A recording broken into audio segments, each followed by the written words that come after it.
માંગરોળ બંદર ખાતે આંતરરાષ્ટ્રીય વ્હેલ શાર્ક દિવસની ઉજવણી કરવામાં આવી।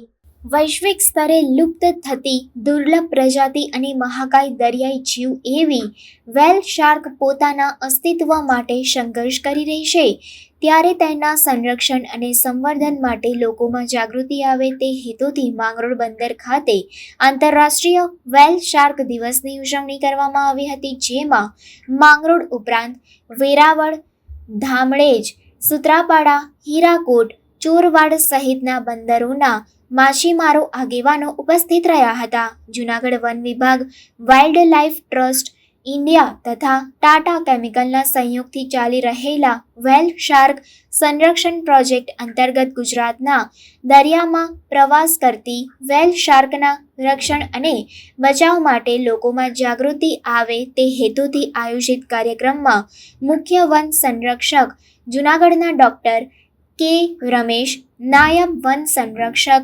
અક્ષય જોશી, ઇન્ડિયન કોસ્ટ ગાર્ડના કમાન્ડન્ટ અંકિત કુમાર મિશ્રા તેમજ ખારવા સમાજના Patel Dhansukhbhai Gosiya, national fisheries development બોર્ડના મેમ્બર વેલજીભાઈ મસાણી, મહાવીર મંડળીના પ્રમુખ દામોદરભાઈ ચામુડિયા સહિતના આગેવાનો ઉપસ્થિત રહ્યા હતા। અધિકારીઓ આગેવાનોએ પોતાના ઉદ્બોધનમાં જણાવ્યું હતું કે ગુજરાતના માછીમારોના સાથ સહકારથી છેલ્લા 2 દાયકા દરમિયાન દરિયામાં આકસ્મિક રીતે જાળમાં ફસાયેલી 950 જેટલી વ્હેલ શાર્કને માછીમારોએ જાળ કાપીને સુરક્ષિત રીતે મુક્ત કરવામાં આવી છે।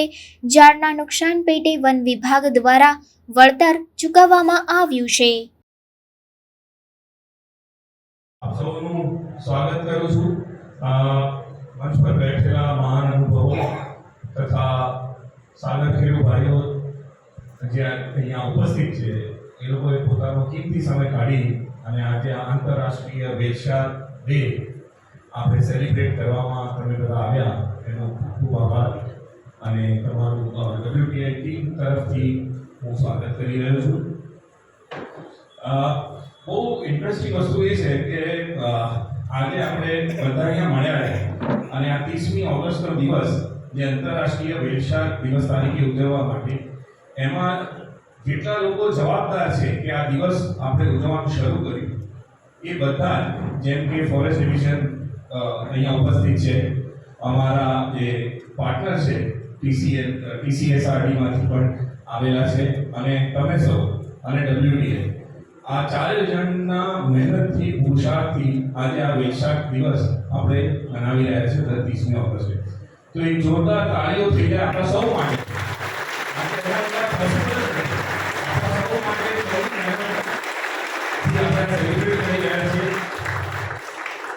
ઇન્ડિયાની સંસ્થા જે છે અમારી, એનું હેડક્વાર્ટર છે નોઈડામાં, ઉત્તર પ્રદેશમાં, અને અમે લોકો 1998થી કામ કરી રહ્યા છીએ ભારતના વન્યજીવ તથા એના વસવાટની સુરક્ષા કરવામાં। અમે 98ની સાલમાં 5 જ જણા હતા જ્યારે આ શરૂ થઈ, અને આજે 200 જણા ઉપર અમારા પ્રોજેક્ટ્સમાં અમે લોકો કામ કરી રહ્યા છીએ।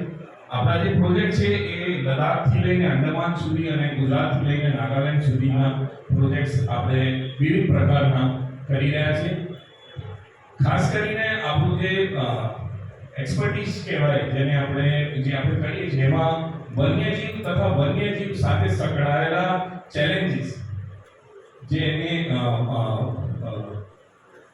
એની સાથે જે પરિસ્થિતિ ઊભી થાય છે, માણસનો સંઘર્ષ, પ્રકૃતિ સાથેનો, જાનવરની સાથેનો સંઘર્ષ થાય છે, ઘણીવાર ફોરેસ્ટમાંથી કદાચ હાથીઓ વિલેજમાં આવી જાય છે, ગામમાં આવી જાય છે, અનેક પ્રકારના કોઈ વન્યજીવની સંખ્યા ઓછી થઈ ગઈ હોય।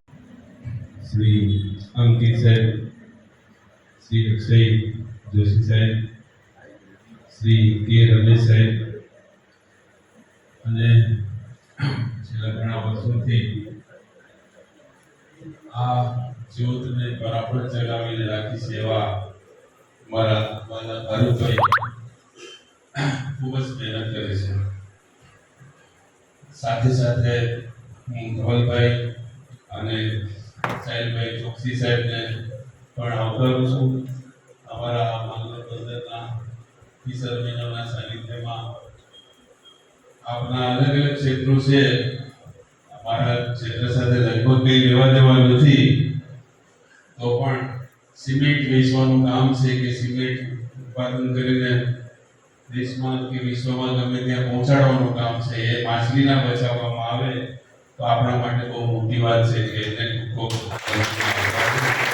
અમારના પટેલ શ્રી વિજયભાઈ દામોદરભાઈ તેમજ મોટી સંખ્યામાં ઉપસ્થિત સાગર ખેડૂત ભાઈઓ, આજે આપણે બધા અહીંયા એકત્રિત થયા છીએ. બધાને ખ્યાલ છે 30 ઓગસ્ટ આંતરરાષ્ટ્રીય વેલસાડ દિવસ. વેલસાડ દિવસ ઉજવવાનો મુખ્ય ઉદ્દેશ અને મુખ્ય હેતુ શું છે આપણે બધાને ખ્યાલ છે. વેલસાડનું મહત્વ અને લોકોમાં વધુને વધુ જાગૃતિ લાવવાનું છે. આપણને ખ્યાલ છે વેલસાડ એક દરિયાઈ સસ્તન પ્રજાતિ છે અને દરિયાનું ખૂબ જ મોટાકાય પ્રાણી છે. ખૂબ જ શાંત અને સરળ સ્વભાવનો આ પ્રાણી છે. આપણે બધા જ્યારે વેલસાડની ચર્ચા કરતા शायद बस्तियां उनकी डूबती है जिनके ईमान डगमगाते हैं, जिनके दिल में नेकी होती है, उनके fisheries association Mangrol, AD fisheries और सभी मछुआर भाइयों को बहुत बहुत शुक्रिया. जो 24 से 29 तारीख के बीच में हमारे यहाँ लो प्रेशर डेवलप हुआ था, जिसकी वजह से समुद्र की स्थिति बहुत खराब हुई थी और हवा बहुत तेज हो गई थी. बट सभी ने हमारी बात सुन के टाइम से आप વ્હેલ શાર્ક દુનિયાની સૌથી મોટી માછલી છે. જેનું બહાર એક મને ઇન્ફ્લેટેબલ છે અને અહીંયા બી જસ્ટ કેવું દેખાય એ રાખેલી છે. એ એક ફિલ્ટર ફીડર છે. આ બધાને ખ્યાલ છે. બહુ મોટું એમનું એ જીભ એ માઉથ હોય છે અને એ ઓપન કરે અને સાગરને બેસિકલી એ ખેડે અને જેમ જેમ દરિયાની પાણી આવે તો એની અંદરથી જો ક્રિલ છે આ બધા એ લઈ લે અને આનાથી આ જો દરિયાએ जो जीव सृष्टि है एमनो जो संतुलन है એને બનાવી રાખે. સો એ ફિલ્ટર ફીડર તરીકે એનો એક ઇકોલોજીકલ રોલ વિધાતાએ આપી છે. તો એને અમે બચાવી રહ્યા છે, યાની કે સાગરનો જો ઇકોસિસ્ટમ છે એને અમે બચાવી રહ્યા છે. ઇકોસિસ્ટમ સાયન્ટિફિક ટર્મ્સ એ બધા થોડું આપણે ડીકન્સ્ટ્રક્ટ કરીને આપણે અગર સિમ્પલ કહીએ તો દાખલા તરીકે અમે આ ઇમારતમાં બેઠા છીએ. આજે માંગરોળ ખાતે ઇન્ટરનેશનલ વેલ શાર્ક ડેની ઉજવણી કરવામાં આવ્યું અને એ ઉજવણીમાં WTI અને જો ટાટા કેમિકલ્સ તરફથી યજમાની કરવામાં આવ્યું છે. અને આ પ્રોગ્રામની અંદર આપણે ગુજરાત વન વિભાગ, coast guard, NGO sectors, spiritual leaders અને તમામ જો ફિશરમેન કોમ્યુનિટી છે એ બધા એકજૂટ થઈને જો કામ કર્યા છે તો એ 20 વર્ષ થયા છે કે અમે વેલ શાર્ક બચાવનું કામ શરૂ કર્યું. 2004 થી 2024 થયા છે. સો છેલ્લા 20 વર્ષમાં આપણે ક્યાં હતા અને કેટલા પહોંચ્યા એ બાબતમાં આપણે ચર્ચા થઈ. પહેલાં વેલ શાર્કને શિકાર થતો હતો જેને બેરલ નામથી ઓળખાતો હતો. હવે ઘણા બધા પરિવર્તન થઈને એમને ઘરનું દીકરી જેવા વાલી નામ આપવામાં આવ્યું છે અને એને કોન્ઝર્વેશન પ્રોપરલી કરવામાં આવે છે હાઈ સીઝમાં. એન્ડ સરકારની પોલિસીમાં ચેન્જીસ લાવીને વેલ શાર્કને શેડ્યુલ 1 ઓફ વાઇલ્ડલાઇફ પ્રોટેક્શન એક્ટમાં લાવવામાં આવ્યા. એન્ડ વેલ શાર્ક કોઈના સાગર ખેડૂતનું જાળમાં ફસાઈ જાય તો જાળ કાપીને એને મુક્ત કરવામાં આવે તો સરકારશ્રીની એક યોજના છે જેમાં વળતર આપવામાં આવે છે. આ વળતર પણ 25,000થી વધારો કરીને સરકારશ્રીએ પોઝિટિવલી 50,000 કર્યું છે.